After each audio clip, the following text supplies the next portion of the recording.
नमस्कार दोस्तों। युवाओं में तेजी से बढ़ने वाली गंभीर नाभि की समस्या।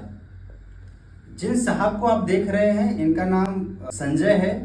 कानपुर देहात से ही हमारे पास आए हुए हैं। 4 महीने में कितने अल्ट्रासाउंड करा लिए? 4 महीने में 4 अल्ट्रासाउंड करा लिए, लेकिन किसी भी तरीके के अल्ट्रासाउंड में कोई समस्या नहीं आई। फिर भी इनको गैस बन रही है, नाभि के आसपास दर्द है, पेट दोनों तरफ से टाइट है, पेट साफ नहीं होता, पूरे शरीर में कमजोरी है, कमर में दर्द है, नींद नहीं आती, कुछ भी खाने के बाद यहाँ से नीचे नहीं उतरता, यहाँ गैस का गोला बनता है और दोनों पसलियों के नीचे भारीपन हो जाता है। कभी भी सोते टाइम, बैठते टाइम बेचैनी हो जाती है, बहुत घबराहट, ऐसा लगता है कि जैसे कि अब तो सांस नहीं आ रहा खुल के।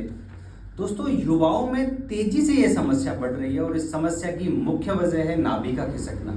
अगर आपको भी ये सारे लक्षण हो रहे हैं तो जरूर एक बार अपनी नाभि चेक करें।